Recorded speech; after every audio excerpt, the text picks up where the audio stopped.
Assalomu alaykum aziz qarindoshlar. Bugun biz har yil takrorlanadigan Yangi yil to'g'risida to'xtalib o'tamiz. Hammamizga ayonki, Yangi yil kelishi bilan atrofimizda fursat kutib turgan odimiy shaytonlar musulmonlar qandoq yashash, qandoq tafakkur qilish, nimani yaxshi ko'rish va nimani yomon ko'rish haqida ta'lim berishga harakat qilishadi. O'ttirni qo'chish orqali islomni va musulmonlarni qarlash va nafratlantirishga kuchaydi. Bu orqali hamda bilim qurilmasi ojiz insonlarni shirkning to'rlari, qopqonlariga tushirish uchun tinim topmay shaytonga xizmat qiladi. Yaqindan buyon Qur'on to'niga o'rnab olgan hadis inkorchilari, aql to'niga o'rnab olgan saxt kofirlar, sunniy mehr-muhabbat shuarining keyniga o'tib olgan savatsiz xristianlarning bir front holatida Qizil Xitoylar bilan parallel holda dinga hujum qilish urinishlari hargizmi ajablanarlik emas albatta. Ularning vositalari xilma-xil bo'lsa-mu, o'xshash muddaoga xizmat qiladiganligi maxfiy emas. U bo'lsa-mu millatni parchalash, bo'lish, milliy va diniy kimlikdan tandirish. Necha kun burun to'rda ko'zamga tushib qolgan bilimsizlik, xubsallik, takabburlik birlashgan va oxirida islomni va Uyg'ur musulmonlarini nishon qilgan bir yozma orqali haqiqatni yo'ritib berishga tirishaman inshaalloh.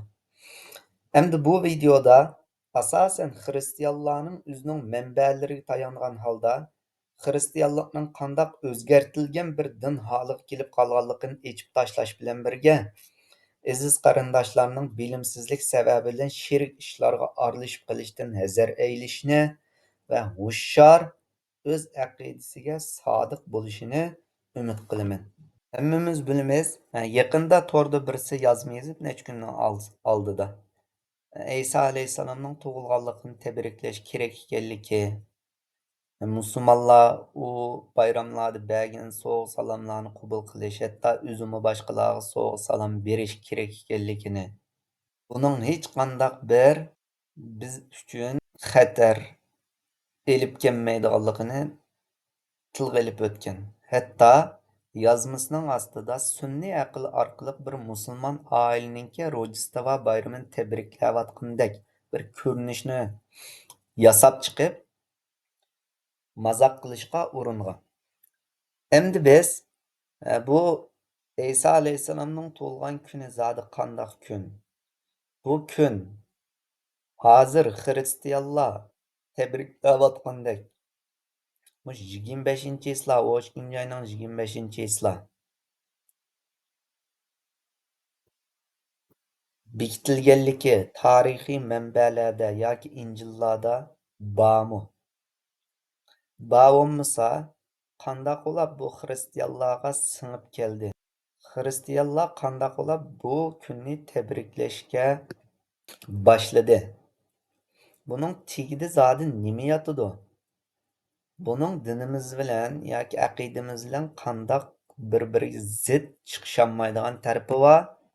Buni qisqacha izohlab va sharhlab o'taman. Hamda qo'llangan manbalarning hammasi asosan e'tirof qilingan xristianlarning manbalariga tayinadi. Xo'sh, unda bo'lsa biz Isa alayhissalomning tug'ilgan kunidan boshlaylik. Yuqoridagi kitob bo'lsa xristianlarningki shu murosim tarixi, har xil ibodat tarixlarini tadqiq qilgan bir kitob. Endi bu kitobda shundoq mazmunlar bor. Masalan, Masihning tug'ilgan kuni deb. Endi Masihninki tug'ilgan kunni tabriklash dastlabki asrlarda chirkovlarning kallasida yo'q dedi. Dastlabki asrlar degani milodiya 1-2, 3 asrlarni demakchi. Hamda Origanus degan poplarning cho'ngi bu bayramlarni tabriklashga qarshi turgandi. Nimishqa desa, chunki uning ko'z qarashida bu putparast bir odat edi.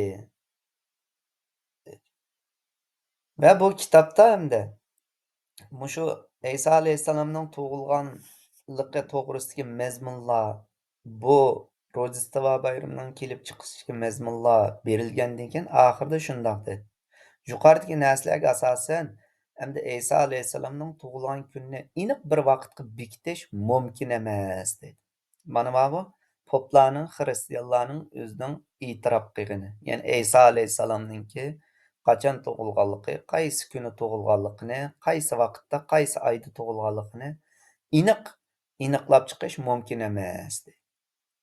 Endi ma'mu xristianlarning cho'ng bir qomus xarakterlik kitobi. Buni tuzganlarning hammasi cho'ng xristian poplar. Bu kitobninki 4-qism 258-betda shundoq deydi. Biz Yesuning tug'ilgan kunininki oy va kunni inchik shaklda bekitolmaymiz deydi. Bularmi oy va kunni bekitishninki mumkin emasligini e'tirof qilganlik.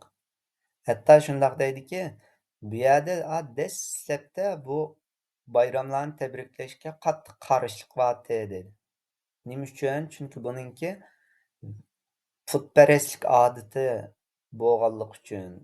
Bu 25-islar tabriklash g'arbdagi chirkovlarda boshlangan. Konstantin taxtga chiqqandan keyin.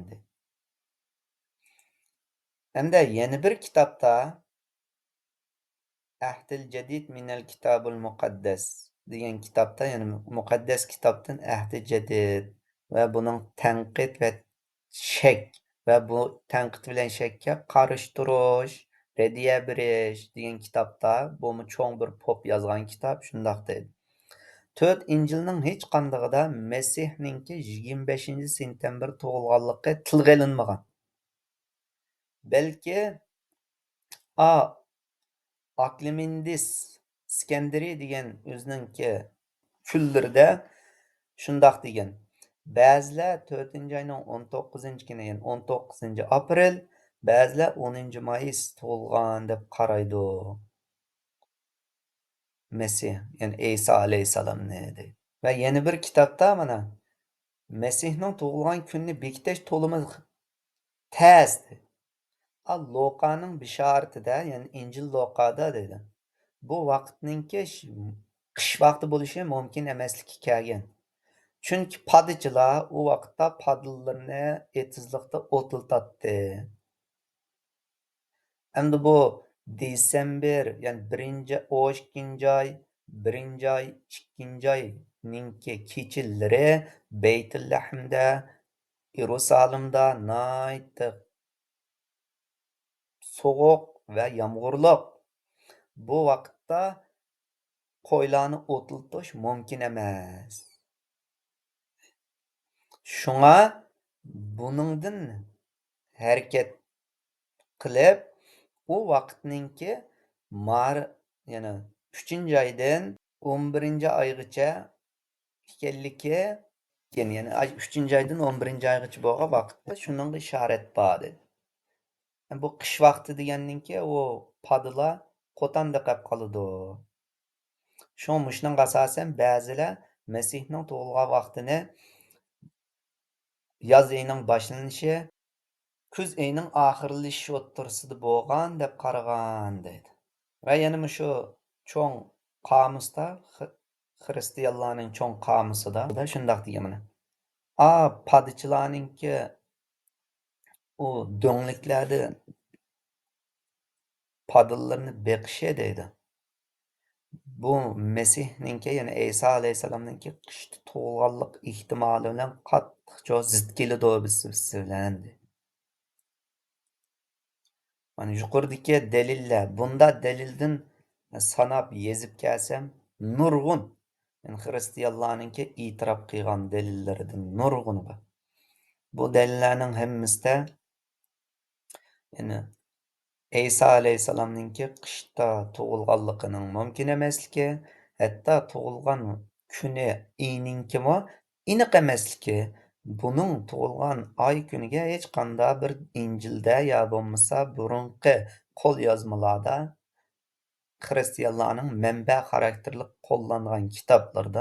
hech qanday dalil isbotning yo'qligi chiqib turdi. Undaq bo'lsa, xristianlar bu Rojdestvo bayramini nadin paydo qilgan, nadin akagan deganni yana biz xristianlarning kitoblaridan aqtirib baqayli. Kitob muqaddas kitobning tarixi degan kitobda shundoq bayonlar bor. Yani ko'pincha deydi bu Rojdestvo bayramini tabriklash 3-asrda boshlangan. 3-asr boshlangan. Yani 336-yili Masihiylar Romada mush 25-islar Rojdestvo bayramini tabriklashgan. Bu tabriklash nimaning o'rniga tabriklashgan? Shu kuni burunqi putparastlarninki quyosh ilohining tug'ilgan kuni bo'lgan. Shu kunning o'rniga xristianlar bu kunni tabriklagan. Masih imoni lug'ati degan kitobda Masihning tug'ilgan kuni deydi. Odatda 25-islar tabriklanadigan Masihning tug'ilgan kuni ash Romada 330-yillari paydo qilingan va 25-islar deb bekitilgan. 12-ayning 25-islari. Chunki mush kunda Romalik putparastlar mag'lub bo'lmaydigan quyosh ilohining tug'ilgan kunini tabriklashadi va bu Rojdestvo bayrami mush kunning o'rniga tushish uchun xristianlar bu kunda Rojdestvo bayrami qilgan.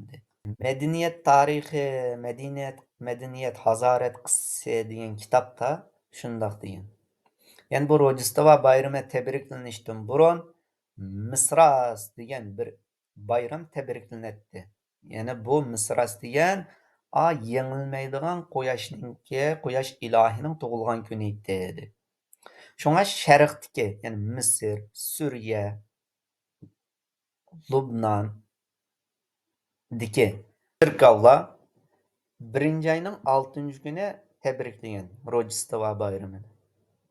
Ve g'arbdagi, yani Yevropadagi cherkovlarni putparastlik bilan quyoshga ibodat qilish bilan qarlagan. Va yana qadimki Misr diyonati degan kitobda shundoq bayonlar bor. 206-betda mana 25-islarni Masihning tug'ilgan kuni deb e'tiborga olish va Rojdestvo bayramini tabriklash deydi. Shu burunqi quyosh bayramini saqlab qoldi. Yani Ra'ning tug'ilgan kuni bo'lgan Ra'ning tug'ilgan kunini saqlab qoldi. Yani bu kundagi asl tabriklash qadimki Yunonliklarninki, qadimki Misrliklarninki quyosh ilohining tug'ilgan kunini tabriklash kuni bilan o'xshashdi. Xristianlar bu kunning o'rniga Isa alayhisolamning tug'ilgan kunini qo'ygan. Yani asli Isa alayhisolamning tug'ilgan kunini tabriklash ya Isa alayhisolamning qachon tug'ilgan kuni to'g'risida hech qanday dalil yo'q sizlar ko'rgandek. Va dastlabki xristianlar va Roma imperatorligi degan kitobda shundoq mazmunlar bor. 25-islar, yani shu Isa alayhisolamning tug'ilgan kuniga aloqador bo'lgan narsa kelsak, bu kunda Roma imperatorligi qishliq kunninki yo'tkilishini tabriklaydi. Yani bu kun yengilmaydigan quyosh ilohining tug'ilgan kuniga bekitilgan kun dedi. Hamda 4-asrdan boshlab imperator Konstantin Masihiylarni e'tirof qilib, Masihiylikni, xristianlikni bir din deb qaror qilgandan keyin Masihiylar bu kunni Isa alayhisolamning tug'ilgan kuni deb tabriklashga boshladi. Hamda yana bu xristianlarning cho'ng kitobida shu bayonlar bor. Bu g'arb cherkovininki 25-islarni tanlashining sababi Romliklar bu kunda quyosh ilohining tug'ilgan kunini tabriklashadi va mush vaqtda qishliq qanday o'zgarish, yo'tkilish paydo bo'ladi. Endi cherkov bu kunni mushu putparastlik ibodatlar, urflar Masihning Parvardigor Masihning qildigan kunga o'zgarish uchun bu kunni tanlagandi. Ya'ni u hargizmo Masih alayhissalomning, ya'ni Isa alayhissalomning shu kunda tug'ilganligini sababidan emas, balki xristianlar shu vaqtdagi dinsizlar va putparastlarningki İsa alayhissalomga ibodat qilsin, İsa alayhissalomni Rob deb tonisin deb xristianlikni kengaytirish maqsadida siyosatan bu kunni Rojdestvo bayrami qilib bekitgan. Lekin xristianlarning o'zining kitobidan chiqib turdi.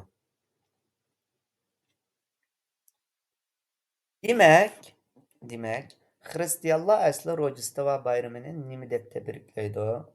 Xristianlar Rojdestvo bayramini Ilohning o'g'lining tug'ilgan vaqti, ya'ni Ilohning tug'ilgan vaqti deb tabriklaydi. Va Ilohningki e, inson badaniga jasud qilgan vaqti deb tabriklashadi. Hamda hammaylar mantiqli shaklda bir o'ylab boqayli. Biz bir gunoh o'tkazgan odamga shu gunoh o'tkazgan kuni, gunoh o'tkazgan soatini, sen gunoh o'tkazding, texmi yaxshi qilding deb tabriklamaymiz. Bir musulmon bo'lish sifatimiz. Hamda bu ilohning bolasi tug'ildi, iloh tug'ildi deb buni tabriklayotgan, buni alohida kun qilib bekitgan va boshqalarnimi mush e'tiqodga keltirish uchun samimiyatsizlik bilan garchi İsa alayhissalomning tug'ilgan vaqti bo'lmasimi, shu tug'ilgan vaqti qo'yib olgan bir odatni, bir ibodatni, sherik ibodatni musulmon bo'lish sifatimiz bilan qandoq tabriklaymiz?